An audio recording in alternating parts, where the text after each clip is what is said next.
What's up, everybody? How we doing today? Man, oh man, it's another gorgeous day on the beach. Actually, we've had a lot of rain this summer. It's been like rainy one day, sunny the next, rainy the next. So that's been all right, though. It hasn't been so hot. Those rainy days give a lot of cloud, and it hasn't been that hot. Today's really hot, to tell you the truth. But anyway, hey, what's up, Chip? Let me make sure we're live on Facebook real quick.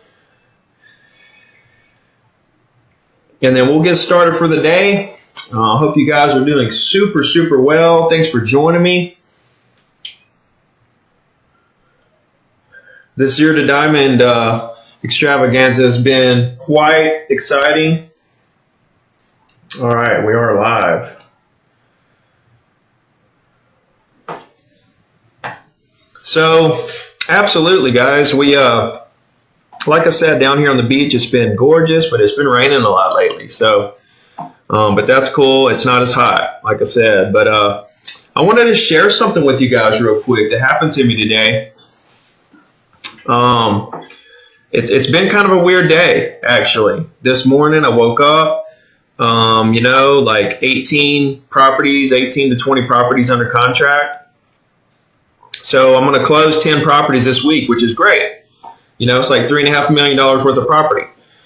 But to me, that's not really that exciting to me. That's not really where it is for me. Having 10 closings this week, doesn't get me excited. That's just over.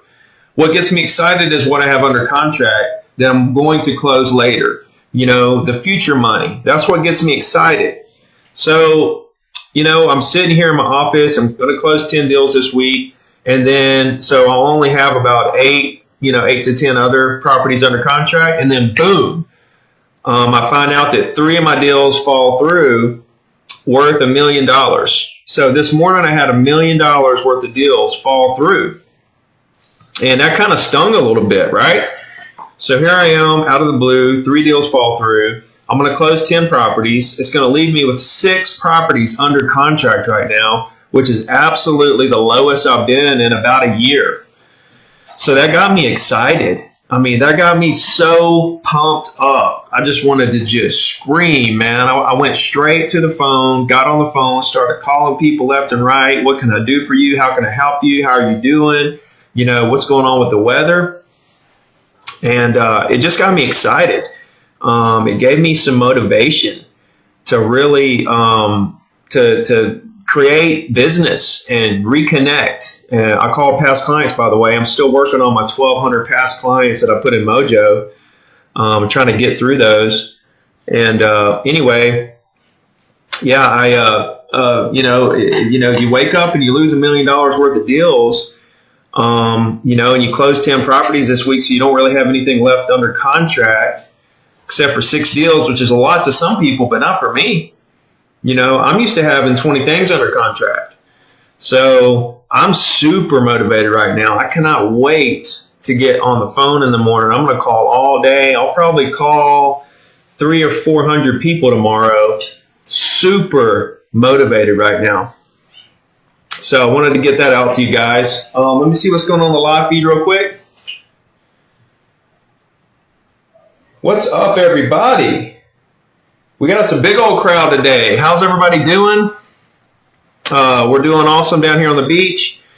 Like I said, I woke up this morning, found out I lost $1 million worth of sales, and it fired me up, man. I just wanted to scream so bad. I got on the phone, started calling people left and right. So motivated right now. So anyway, I had a couple questions, and I know you guys are going to get something out of this. So I'm going to start out with this. Let's see. This one here is from Justin Reed. He says, how do you handle a negative client that is a time vampire when you don't realize it's bad until you've already established a working relationship? Do you bite your tongue and roll with it, or do you cut them out immediately? Obviously, you don't have any time to waste. So very interesting question. I know you guys run into a lot of this. You'll You'll run into a client and they'll just suck the ever-loving life out of you. You didn't know it going in, and then halfway through the deal you realize this person is just detail-oriented, or they talk a whole lot, or, whatever the case may be, your personalities don't line up just right, and everything is just not, they're just taking up too much of your time that you could be spending with other people. So how do you handle those situations? Well, to be very just frank with you, the easy answer is exactly the way you handle all the other deals you do. That you should handle all of them basically the same, right? The way that I handle them is that, I can spot a deal where somebody's going to be wasting a lot of my time, and I know that going in, but I'm still going to do the deal because I know how I'm going to handle it. I'm going to handle it at arm's length. I'm not going to, I'm going to answer the phone and I'm going to deal with them and all that stuff. But I'm going to avoid certain situations. But the bigger part of it is that I'm not going to worry about that deal so much. I know that, here's the thing. If you have a willing buyer and a willing seller, they're going to do the deal. It doesn't really matter what you do. You can't force anything. People are going to do what they want to do. So just let it happen, right? But do the deal with them. I have deals with all kinds of people that waste all kinds of my time, but I understand. Think about it like this. How much money are you going to make on that client, right? How much time are you spending with that client? Look at how much money you're making versus how much time. And even though it seems like a lot, at the end of the day, it's probably a lot of money per hour. You're probably still making a couple $100 an hour, doing that. So it just boils down to, do you want to make a couple $100 an hour for that client? Maybe you can make $500, $600 an hour with another client, but you got to take the good with the bad in this business. Sometimes you have to just roll with it and just make it happen. That's part of the deal. It's part of your job. So no, don't cut them out completely. If you can spot that they're going to be a huge time constraint on you early on, before you really get into the working relationship and you can refer them out, do that. Right? But if you get into the deal, that means that you committed to the relationship long term and you've committed to helping this person, and it's your duty to follow through. So absolutely, I want you guys to follow through with your commitments and make it happen, and just, handle it very delicately at arm's length. You don't have to be so involved. Don't be so involved in your deals. Be more involved with creating more deals and following up with people and trying to make things happen. Okay? Let's see. I had this other question kind of went along with the same lines from Madeline. She says, how do you deal with buyers who won't make a decision? I'm talking 5 months of looking at houses. Same thing there. You just deal with them and just forget about it, and don't worry about if they're going to buy. If you decided to commit to the relationship, then at that point, after that, nothing else matters. All that matters is that you help them do what they want to do. You don't worry about if they buy anything ever. At that point, you're just trying to help them accomplish what they want to accomplish. You got to quit thinking transactions. You got to start thinking relationships. This whole game is about relationships. When you quit thinking about transactions and you start building your business, that's when you're going to grow. If you're just worried about deal by deal, that's all you're ever going to do. You're going to live deal to deal. But if you grow your business based on relationships, then your deals are just going to start flying. So, absolutely, guys. Thanks for the questions. Let's see if something else is going on the live feed right quick. What's up, Doug Grantham? We got a lot of people on the show today. What's up, Chris? So, what's up, Heather, on Instagram? I see you there. So, absolutely, guys. Start thinking about relationship building instead of let's do a deal. Right? What can I do to help you? Stuff like that. I had a couple of people talking. We just got through with our 30-day Jumpstart program with Zero to Diamond. It was a 30-day program. I put all the members of ZTD through, and it was amazing. People's lives and businesses have changed within this 30 days. I have the entire 30-day Jumpstart program recorded on the ZTD site. For any new member that signs up, you can go and listen to the whole thing, follow the steps, and you'll have the same results as the people who did it live while it was happening. But here's what a few people had to say about it. Janice says, "Hey, Ricky, I was on the call but couldn't unmute myself fast enough. Thank you for starting this group. What I got out of these past few weeks is a plan of action. I no longer go to the office wondering what to do each day.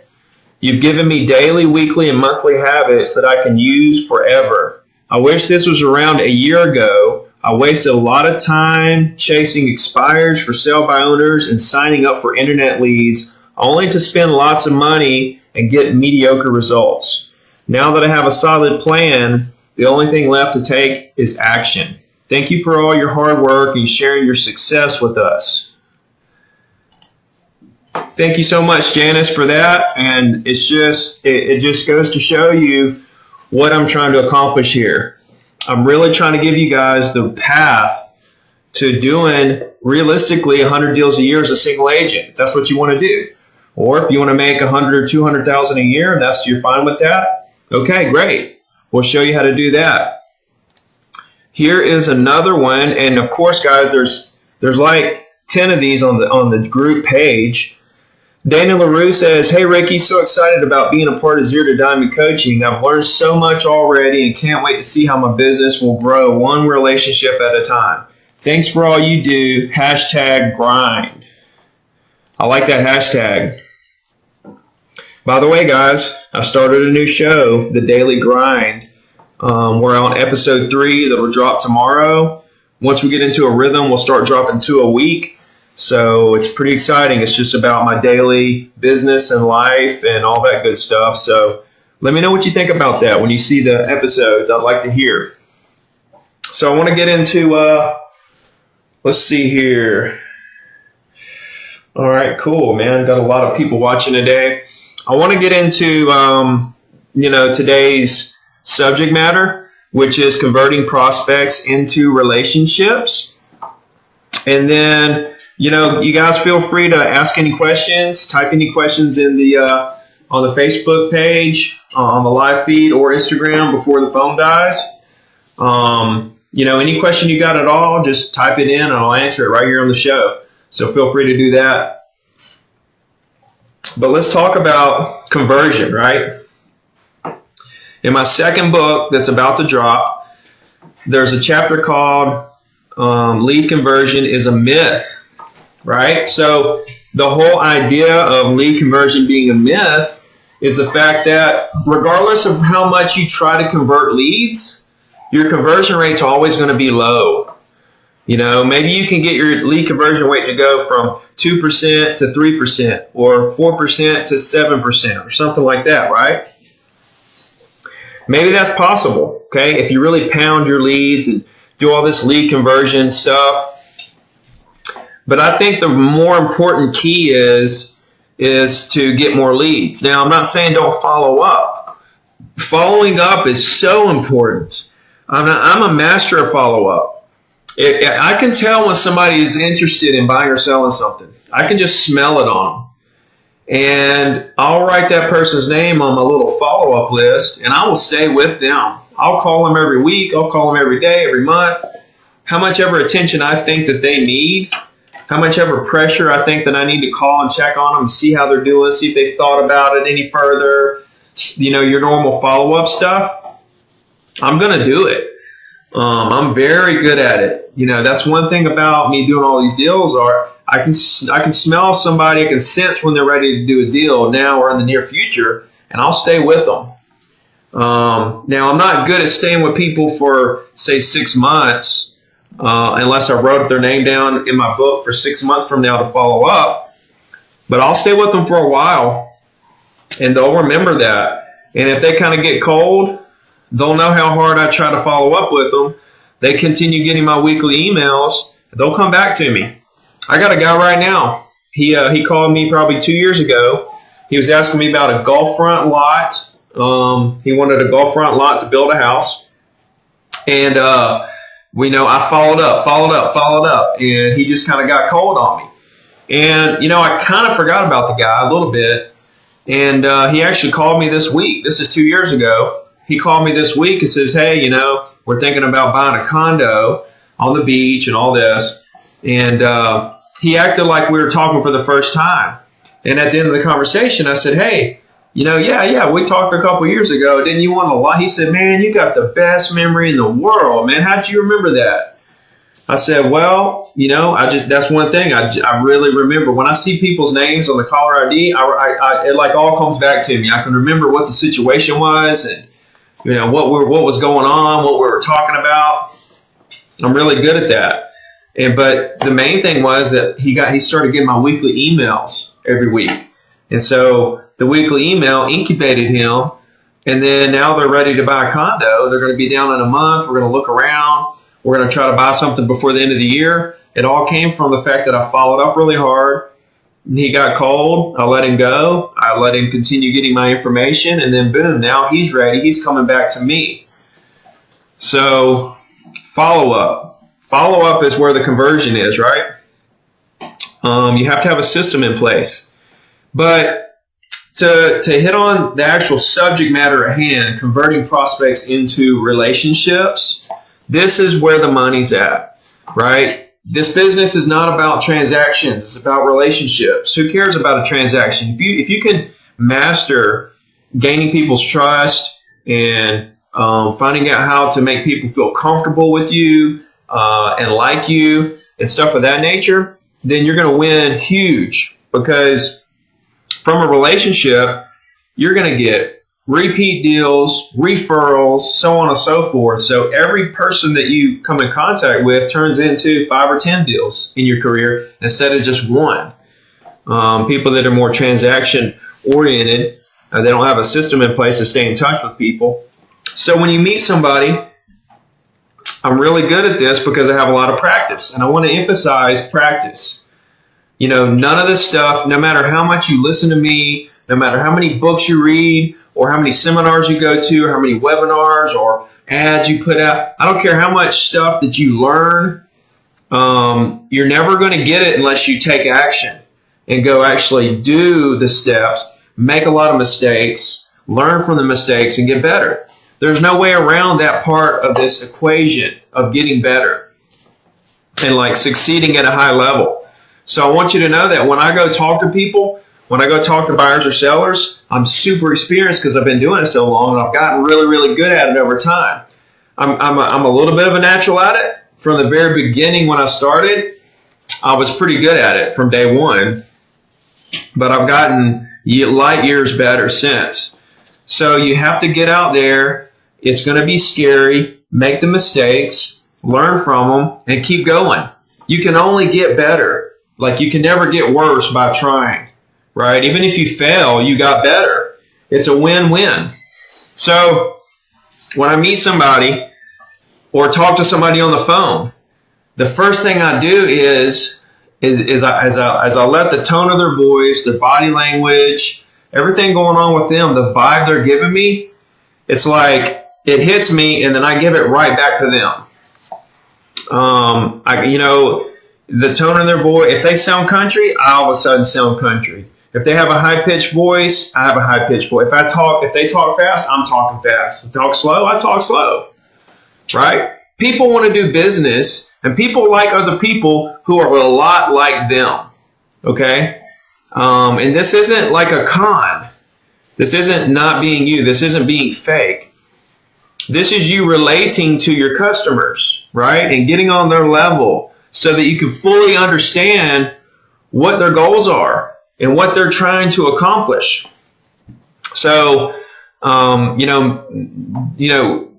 them the same vibe that they give you does so much for your relationship, and it gives you an opportunity to find out how you can really help them. So you have to pay attention and observe exactly how to do that. When you walk into a room, You need to feel comfortable. See, when you feel comfortable somewhere, then that makes your customer feel comfortable. If you're nervous when you show up to an appointment, if you're scared, right? They're gonna sense that, and they're gonna give that to you. They're not gonna be comfortable with you. They're gonna be nervous about you. So if you're relaxed, if you're calm, if you feel confident, and that exudes off you, and you're giving that vibe, they're gonna give that back to you. So work on this, practice this, set up appointments, go talk to them, pay attention to what I'm saying, take notes on this show. Like, take notes about what I'm saying and start practicing this stuff, guys. I'm giving you guys exactly how you dominate your market. Every show, I'm giving you the information that's the real information to dominate your market. And if you take it and you learn from it and you take notes and you practice it, over time, you're going to be one of the best agents in the country. Okay, so you want to give them the same vibe that they're giving you. You want to mirror them, right? And when you get to the point where you can do that, that's great. Okay, you also want to make every situation about them. Why are they wanting to buy or sell? What's going on with them? Where are they moving to? Stuff like that. The questions that I ask kind of come up spur of the moment depending on the situation. You have to fill out situations and be confident and comfortable so that they feel confident and comfortable with you. Then they feel good about giving you their trust and giving you their email address and letting you list their property. They put their trust in you, right?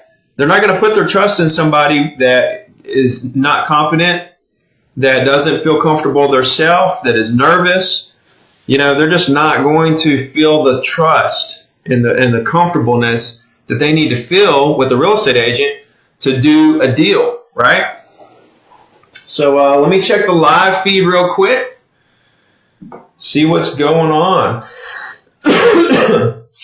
Ronnie Hale. Ronnie Hale's a new member with Zero to Diamond. Everybody welcome Ronnie. Ronnie asked, where does he find the Daily Grind Show? It's pinned at the top of the group page. Episode 2 is pinned to the top of the group page, the business page, and I think my personal business page, Ricky Carruth. Also, you guys subscribe to my YouTube. It's YouTube.com/Ricky Carruth. Subscribe and hit the notification button so that every time I post something, you'll get notified. I upload 1 or 2 videos a day there. Good stuff. Stuff about success, stuff about working out, real estate stuff. But I also post these shows on there. I also post my Daily Grind Show. So subscribe to YouTube and you'll get a lot of information there on a daily basis. But you can go to YouTube, Ronnie, and see that. Episode 3 is going to drop tomorrow. And, the first show was awesome. Then the second show blew that away. The third show is going to blow that one away. I got my videographer, Blake Buchanan. You guys can like him on Instagram or, what is your handle? The Real Lux. The Real Lux. And also find him on YouTube because this guy's a beast. It's all his own equipment. He does the editing, and he's doing a hell of a job. So you guys give him a shot if you like what he's doing with my Daily Grind Show.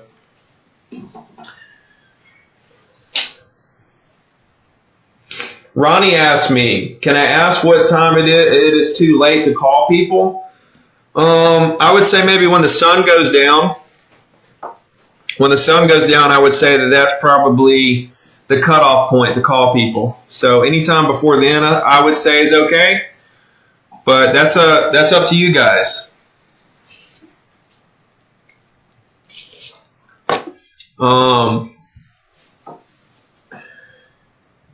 What's up, Rebecca, Sharon, Carlin, Bo, John, Zeno, Emmett, Linda, Adam, Esley, Chris, Doug, Natalie, Jeremy, Chris, Matthew, Adam, Mark, Chuck, Dusty, Justin, Marilyn, Pat, Kelly, Heather, Justin, Robert, Richard, Billy, Jackson, Bruce, Pettigay, Gerard, Virginia, Bill.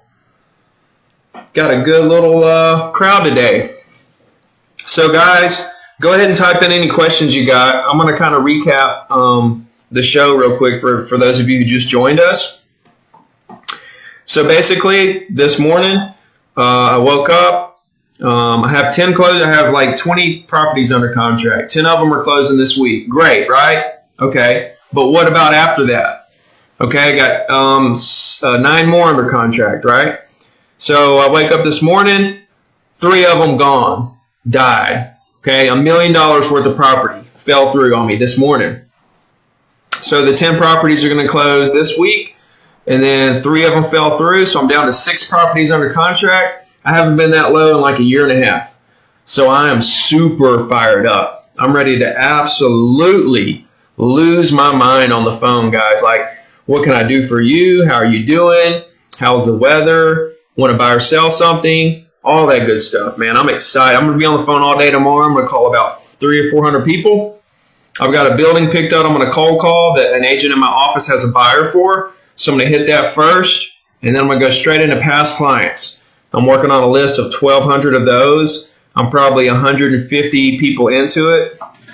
When I'm calling past clients, it takes a lot of time because each past client knows me so well, and they want to talk for like 10, 15, 20, 30 minutes. So the past client calls are pretty lengthy. It takes a lot of time to get through them, but they're so important because I am getting business out of these. I'm setting up stuff. I have some people that say they want to do something in a year. I've got people that are thinking about doing stuff now. I'm actually meeting a guy next week to possibly list his condo off of this. And the guy that I'm listing his property maybe is not even a past client. It's a guy that was in my phone that I talked to a while back, but I never, he never decided to sell or anything. So I'm going to meet him next week, and we may list his condo. If not, hopefully I make a good enough impression where, later on down the road, I can get the business then. Hey, Sharon. What's up, Blake? Maggie, John, welcome to the show, guys. Sharon asks, do you host open houses for your properties? I don't do open houses. I will. I did an open house. I've done 2 open houses this year. I did an open house on my development in Foley, Sea Pines. I did like a realtor open house. I had like 100 people there. It was crazy and nice and awesome. That was for a whole development. I'm going to do another one there pretty soon. Once we get these next few buildings finished. And then I did one on a house, $450,000 at this golf course community around here. I did that, for the owner, just so that we could, try to get some traffic through there. So I will do open houses. I'm just not a big advocate of open houses. And I'll tell you something else too, Sharon. A lot of my deals are condos, and a lot of the condos don't allow open houses, number one. Number two, a lot of my clients are not even in town. They're all over the country. So it's kind of a different market. So what I would do, if I were doing the volume that I'm doing, and I were in a bigger city, or like not a second home market, if I was in a primary home market, selling mostly homes, what I would do is I would have other agents do the open houses for me. Because I don't want to sit at an open house. I would rather spend that time making phone calls and doing all the stuff that I do now. I would do the same thing I do now if I were in a primary home market. If I needed to have open houses done for the sake of my owners so that they know that we're doing what we need to do to help them sell the home, then I'll have agents in my office probably do those open houses, like newer agents that want the action and want to sit around and wait on buyers to walk in and stuff like that. So that's probably what I would do if I were in a market that's more primary home related. But, open houses are great. You get a lot of experience, a lot of exposure, so on and so forth. I just find that my time is more well spent just sitting on the phone, calling people one after another, and asking them what I can do for them, getting their email address, creating that long-term business. Sitting in the office, creating long-term business is my bread and butter, and I'll preach it till the day I die. I just, I think it's the most effective, and if you find what's most effective, why would you do anything else? Of course, you got to mix it up. I do postcards, letters, emails, Facebook, I do all kinds of stuff, but at the end of the day, I can throw all that stuff in the garbage and just make phone calls all day and, dominate. I mean, you can absolutely, if I just made phone calls, if I had a notebook, if I didn't even have a computer, if I just had phone numbers somehow, actually, I could take a phone book. I could just take a phone book, an imprint phone book, and a notebook to make notes in, and a phone, and I could probably absolutely dominate the market with just those tools if I had to. But luckily enough, there's all this other stuff that can help you, to where you don't have to just deal with it. You have all these other tools you can use. You just have to know how to use them. Guys, I'll tell you, I feel so fortunate to have started real estate the year that I started real estate, because there was no Facebook, Zillow. There wasn't all these, people going after realtors to try to get them to buy some kind of program that's going to magically change their lives and stuff.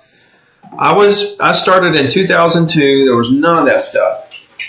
I feel so fortunate because I was kind of forced into, if I wanted to go big, I had to make phone calls. Or let me say that the fact that I didn't have all the other distractions, like there was no other choice. Like, I could do open houses, I could do postcards and letters and wait on people to call me and all that good stuff.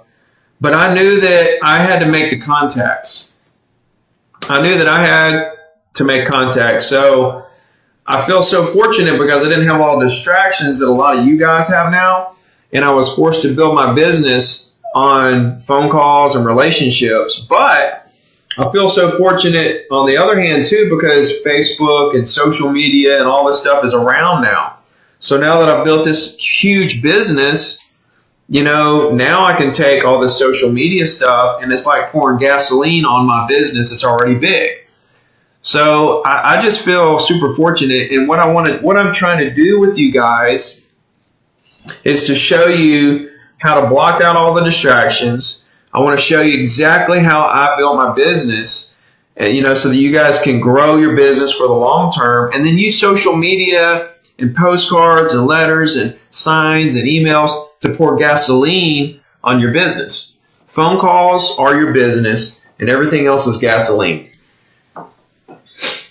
Got a question here. Natalie, how are you today? She says, do you think it's a bad idea to walk neighborhoods with door hangers and meet the people that answer, leave door hangers to those who don't? This is in addition to the postcards and calls. I don't think it's a bad idea. I would just never do it myself. Natalie, what's up, Sean? Good to have you on the show, man. Long time no see. Natalie, here's the deal. Like, everybody does it differently. Like, people, some people are really good at for sale by owners. I don't know that I've seen anybody that's really killing it with for sale by owners. I see some people that say they are, but I don't know that they really are. What's up, Bo? Good to have you today, man. I don't know that people are really killing it with for sale by owners and expires. You hear a lot of talk about it. I don't see it, but maybe there's people out there that are. Maybe there's agents out there that are killing it for sale. And if that's how they do it and they feel good about it, that's their path. Boom, all the more power to them. Maybe some people like yourself want to knock on doors and leave door hangers and stuff. If you can do that and you feel like that's taking you to the place you want to be, then by all means, I want you to do that. Like, that's my whole thing. I don't want to change what you guys are doing if what you're doing is taking you where you want to be, right? Or if you feel like what you're doing is the path. if you feel like what you're doing is creating the relationships you need for the future, if you think that what you're doing is the correct way to do it, then I want you to do it. But if I'm answering this question in a way that based on what I think and what I would do myself, I've never hung a single door hanger. I've never knocked on a single door. I mean, I can sit in the office on Mojo with triple dialer and call 100 people before I knocked on 20 doors, So where am I more effective? I'm all about speed. You guys know my saying, think speed until you're in front of a potential client, then think quality. I'm all about speed. I want to go. What is the most effective? Now, if you take an hour, I see your question, Nancy, and we'll get to it. If I take an hour and I can call 100, or let's just say 30. Let's say we call 30 people in an hour, and you can knock on 20 doors, right? Okay, so that doesn't seem like a big difference, right? But it is a huge difference. It's actually 50% more, right? So if you take an hour a day, just for a week, an hour a day, and you do 20, 20, 20, 20, right? What's that? That's 100, and that's 100.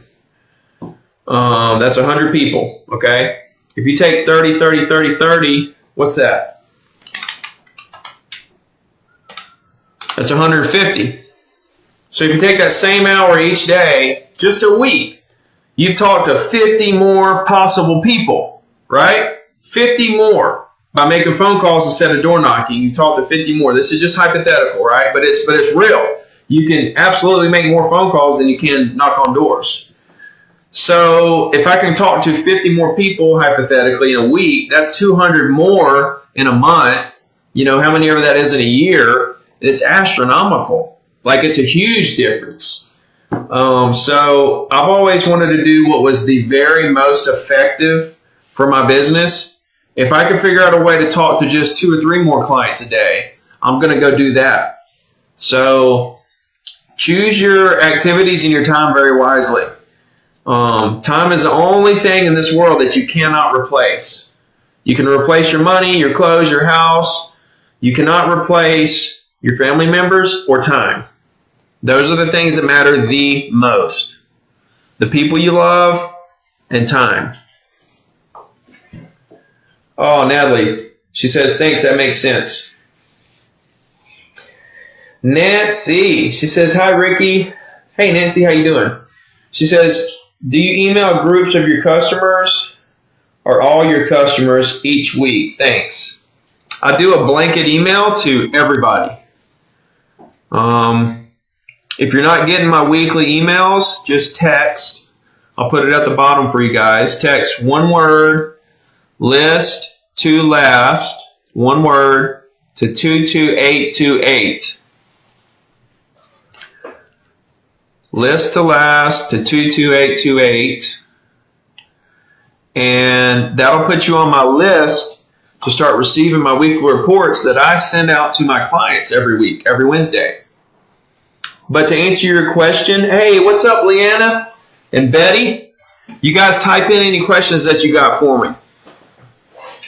Talking about taking prospects, converting them into relationships, talking about me losing $1 million worth of sales this morning and not caring whatsoever, and all that good stuff. So anyway, Nancy, to answer your question, I send out a blanket email to all my clients, and what I try to do in that email is I try to put enough stuff in there that where everybody's going to get something out of it. Maybe you want to see the closed sales or the picture I put or the new listings or the article or the featured properties or the webcam. I try to put enough stuff on there where anybody can get something out of it. So just text list to last with 22828 and you can start receiving that report every Wednesday, and you can get ideas from it. And get with me. Let me know if you have any questions. I'll help you.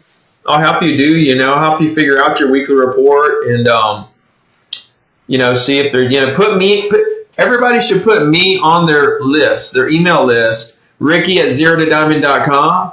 Everybody should put me on their list for me to start receiving their weekly emails so that I can start critiquing you guys. A lot of you guys are doing it, and I'm seeing them, and I'm giving people advice, and a lot of them are really good. A lot of them need a little work, but it's never going to be perfect. Mine aren't even exactly where they're going to be in 5 years. They're going to be totally different. It's always changing. So, anyways, Bo English says, our market is so hot right now, there are very few expires to call anyway. You know, there's like 1 or 2 expires a day over here, if that, and trying to find their phone numbers. You know, if you guys really want to kill it in expires, I'll give you a little tip.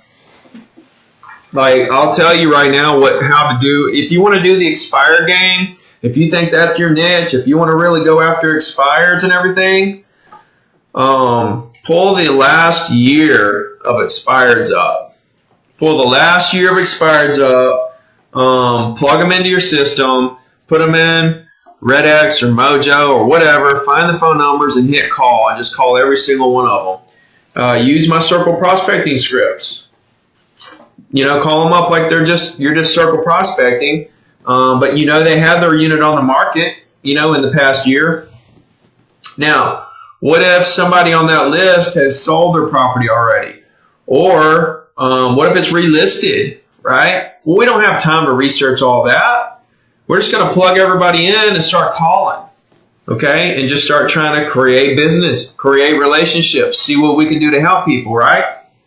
So what if we call and they say, oh, we sold that property. Okay, great. I'm glad you sold it. Is there anything else I can do for you? You know, don't be scared of situations, right? What if you call one of those expired listings from 6 months ago and they're back on the market with another agent? Oh, we put that on the market a month ago with another agent. Great. Who is it? Oh, yeah, they're a great agent. You're in good hands. Good luck with it. I'm going to keep it in mind for you. I might try to see if I can sell it for you. You know, I'll call whatever the realtor is that has it. I'll call them if I run into a buyer. And just keep going. You know, you got to make the calls. You got to do it. Richard up in New York City. Richard says, what's in your pre-listing package? Have you got any live recorded listing presentations? The ones I see on YouTube are mostly rehearsed. I would have imagined the most important part of the close happens at the listing presentation, yet there is so little out there. Even all the television series don't have them. It's like a deep, dark secret. I like that comment, man. I got to say, I like this question a lot. This is a good one. Pettigay, by the way, says, thanks for the tip, Ricky. What's up, Ron? Hope you're doing all right, Ron. Welcome to the show. Ron, type in a question if you have something for me. I'll be glad to answer. And for those of you just joining, you need to go back and listen to the first part of this show because I really dropped some hot fire. So, to answer your question, Richard, about listing presentations, mine is very, very simple, okay? I don't have a very elaborate listing presentation. The way that I close them is using the skills that I just explained in this show earlier about converting prospects into relationships. I mirror them. Whatever vibe they give me, I give it right back. People want to do business with people that they feel like are a lot like them. So morph into them. And you're not doing it as a con. You're not doing it to be fake. You're doing it because this is how you figure out how to help them. You have to make them feel comfortable. That's the key, man. It's not in the presentation. It's not in the presentation. It's not in the marketing presence. It's not in any of that. You know, there's sellers that list their properties with little bitty, small, no-name companies all the time. You know, do a lot of people, would they rather list with a big company, RE/MAX or Keller Williams or whatever? Sure. Most people are going to go that direction, right? But so if everybody's going to go there, how does the little companies, how do they get business at all, right? I'm telling you, it's about personality and how you connect with them. So my listing presentation is, there's There we go. My listing presentation is I have all the comps. When I do my listing presentation, I'm going to show up with my little folder and all that stuff. My comps are sitting on one sheet of paper. I have one sheet of paper that's a table that has everything that's on the market and all the comps. I hate it when I see agents, and you guys may do this, and I'm not picking on you. I'm just trying to help you with this. When you show up to a listing appointment and you have each comp on a separate sheet of paper and all the details, you know, and you have this big package like this thick full of like 1 page per property on all this stuff. Now, if it's a unique piece of property and I feel like I need the details of a certain listings, then I'll print out those listings. But I'm not going to print out every single one of them. I'll print out the ones I think are the most important or that I think the owner might want the details of. Other than that, everything's going to be on a table that shows MLS number, price, you know, age, street number, you know, all the basic information on a table, one sheet. That way, when you sit down to go through the comps, you're looking at one sheet. You see the square footage and the prices and the locations and stuff like that. And it's easier to navigate rather than trying to flip back and forth between all these pieces of paper with one property on it. That's a tip I want to give you guys. Another thing is I have the comps. I have a blank listing agreement in case they want to sign it. And then I'll have a short 1 page little bio on myself. It's very short. It talks about a little bit about background, stuff I've sold, you know, whatever. And then I have a Ricky Carruth pen and a gift card. I always bring a gift card to a local restaurant with me. $20 is what I do. You can do 5 or 10 if you want. Always bring something like that to give to them. When I leave the listing appointment, whether we sign a listing or not, I always give them the whole folder. So I give them the folder that has my business card and my Ricky Carruth pen and my gift card to the restaurant, my bio, a little resume thing, the comps, and a blank listing agreement. Then I give it to them. If we didn't sign a listing, I say, yeah, this is all the stuff. This is a blank listing. I didn't know what we would do today. Sometimes I sign listings on the spot. But this, you know, you can look through the blank listing to see, you know, if you have any questions there. Here's everything. Have a good day. We'll be in touch. Very low pressure, man. Super low pressure. It's more about the personality and how you connect with them and how good you are at making them feel comfortable. When you feel comfortable, they feel comfortable. When you feel confident, they feel confident in you. When you feel nervous, they feel nervous. When you feel uncomfortable, they're going to feel uncomfortable with you. So you have to feel very confident in what you're doing. And that vibe you give, you're going to get it right back, and they're going to start trusting you. Right? They're going to start seeing you as a real professional realtor who they could do business with. So absolutely, man. I mean, I feel like everybody's so worried about trying to close deals, and they're just not looking at the relationship side of this. I feel like just everybody's worried more about, you know, how to close, and they're not looking at the long picture.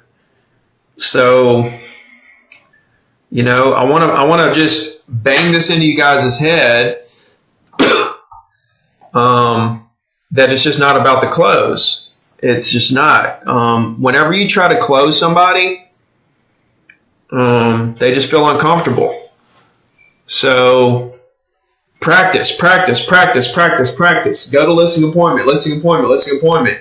I think more of the problem is you're not going to enough appointments, so you're not getting enough practice, and that way you're not getting enough listings. So Sharon Powell, Pettigay says that's a nice gesture with the gift card. Sharon says gift card no matter if signed or not. Yes, ma'am. You give them that gift card. I don't care what's going on. When I'm meeting people to show property, I show up with that, give them a gift card. You know, if I'm meeting, you know, I keep a stack of them in my truck, and I give them out to anybody related to business. That's good, just good business. It's just good karma, you know. People remember that. Put your business card in the gift card, having a little envelope. When they go to the restaurant, they're going to open it up. They open up the gift card. There's your business card. They're going to remember you. You know, it'll add up over time, big time. Richard, I kind of went on a rant about your question there. Type another one in, man. I love your questions. Ronnie says, how long do you wait before you follow up with the person you just presented your listing presentation to? Yeah, it's a feel thing. Sometimes I may not follow up with them, you know, ever. Sometimes I may just leave it as though if they were interested, they'll call me, or I may call them back the next day, or within a couple of days, or in a week. There's no equation to this stuff. It's a feel thing. There's no equation, you know. If you get to where you're worried about it, then it's time to follow up. And in the beginning, if you start worrying about it, and then you follow up, and then you realize that was a little too soon, you know, the seller thought, you know, it was kind of an awkward conversation because they felt like you kind of followed up a little too soon, you know. It's only been an hour, Ronnie. We're still thinking about it, or whatever the case may be. Then you just learn your lesson. You learn, hey, okay, cool. I don't have to worry about it within an hour. I don't have to worry about it the next day. I'll call them back in 2 days. Practice, Ronnie. It's about practicing. You'll learn this stuff, right? A lot of it's about feel. So, you know, I want to encourage you guys to take action and quit trying to figure out what the magic formula is, because the magic formula is just doing and putting in the work and then figuring out what works and doesn't work, tripling down on what works and not doing the stuff that doesn't work, right? It's a, you know, I don't know. It's kind of like you just have to work your way through. It's like a maze. You just have to work your way through it. And when you hit a dead end, okay, turn around. Let's go back. Let's go the other way. Oh, we got to the end, right?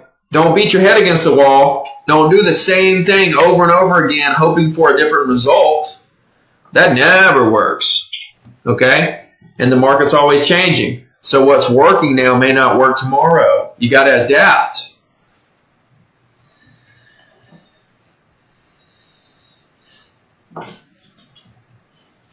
So anyway, guys, Richard, throw another question up there, man. I love your questions. And let me know what you thought about my answer. I know we've talked a whole lot, and I want to know what you thought about my answer. Anyway, so fire show again. This is what it's all about for me. You know, I love this social media, podcasts, YouTube, Instagram, channels of communication that I can get my message out to you guys, because this stuff, you can look at the Zero to Diamond Facebook group, scroll down it, and look at all the people that is changing their lives. And I'm just getting started. I'm just so many awesome things to come. So second book's about to drop. Third episode, Daily Grind, about to drop. Start doing 2 of those a week. Working on my third book. I think the third book's going to be called Dream Bigger and Work Harder. And it's going to be more of an audience of the general public, not just real estate. My first 2 are geared for real estate specifically. Third one, general public. Fourth one, I'm coming back to real estate. I'm going to finish a trilogy of real estate books. So I'll have my first 3 books ever published all in 2017. So if that tells you how hard I grind every day, I'm up all night writing, thinking, you know, emailing, Facebooking. I'm grinding every single day, all day long. I wake up at 6, I work out, I grind all day on real estate, I go home, I grind all day on Zero to Diamond.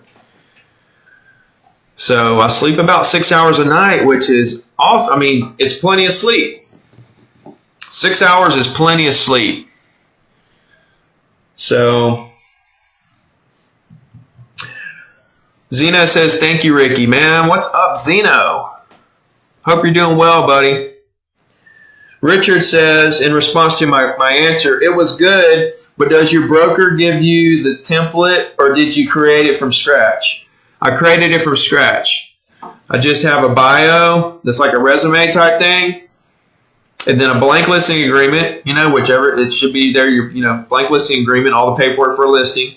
And then my bio, I just Googled a bio template or on Word or something and just typed it out. And then the comps right off MLS. Nothing special. I think the biggest thing is I show up with a gift card, and then from there, it's all about personality. So like I throw them off with a gift card, then I wasn't expecting that. And then I'm calm, cool, collected, confident, I'm comfortable. I'm comfortable in my own skin. I'm comfortable when I show up. I feel like I'm at home when I'm in their house. They want you to feel at home. They want you to feel comfortable in their home. If you're going to be the guy to sell their home, they want to know that you feel comfortable in their home. So go in there and make yourself at home. Make yourself right at home. Make them feel comfortable that you love their house. Tell them how much you love their house.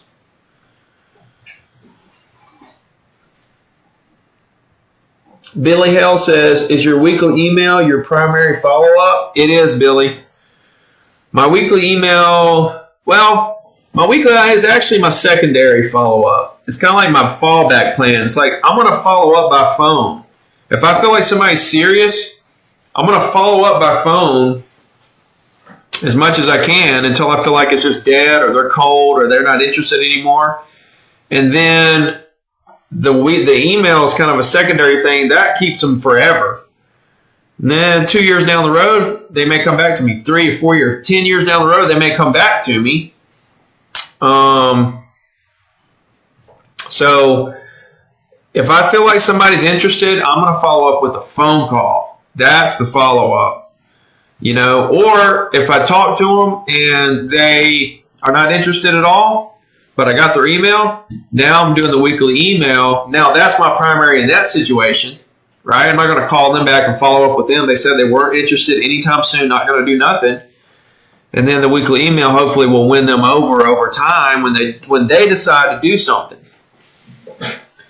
Building your business the way that I'm teaching you guys to build your business, it really creates an environment where you work your ass off to build a database full of people that contact you when they get ready to buy or sell something.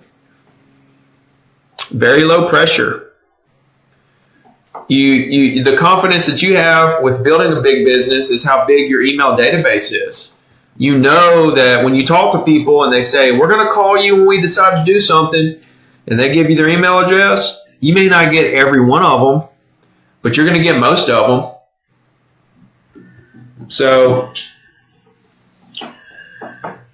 Richard comes with another one.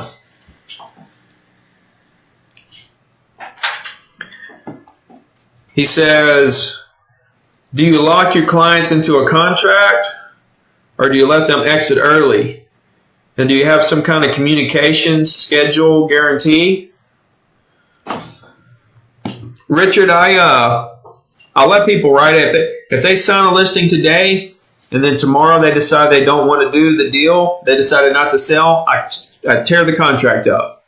If I list a property and in 2 weeks I get a full price offer and they say, no, we're going to sell it ourselves or we don't want to sell it, rip the contract up. Now, that may be different in New York. Like in New York, if you get a listing and you do an open house and it costs you $10,000, that's a different story. Okay, I think that if you have something like you're in LA or Miami and you have to spend like $10,000 or $20,000 to do an open house or do some advertising or something like that, then I feel like there needs to be something in place where if they back out that they need to pay you back some of that money or all that money. Okay, so I'm not in those kind of situations. I do spend $150 on a professional photographer to go in and take pictures, and I'm prepared to lose that money. I'm prepared to lose that money for the sake of the relationship. But furthermore, I now have pictures of that property so that if they ever decide to if they take it off the market, I still have those pictures if they ever decide to put it back on the market. Maybe I'll lose. Maybe I'll lose that $150. But it's for the sake of the relationship. and I think it's a small price to pay. So as long as I feel like I did all I could do to maintain the relationship with them, then that's all I care about. Other than that, you know, they can get out of the contract if they want to. Not a big deal to me. And two, agents get really upset when sellers back out of listing agreements. You know, I just don't, because I'm steadily trying to get more listings. I'm working on so many other listings. I feel like if I keep my cool and just chill and don't get hot-headed whenever they pull the listing from me, there's a good chance I can maintain that relationship for a future deal.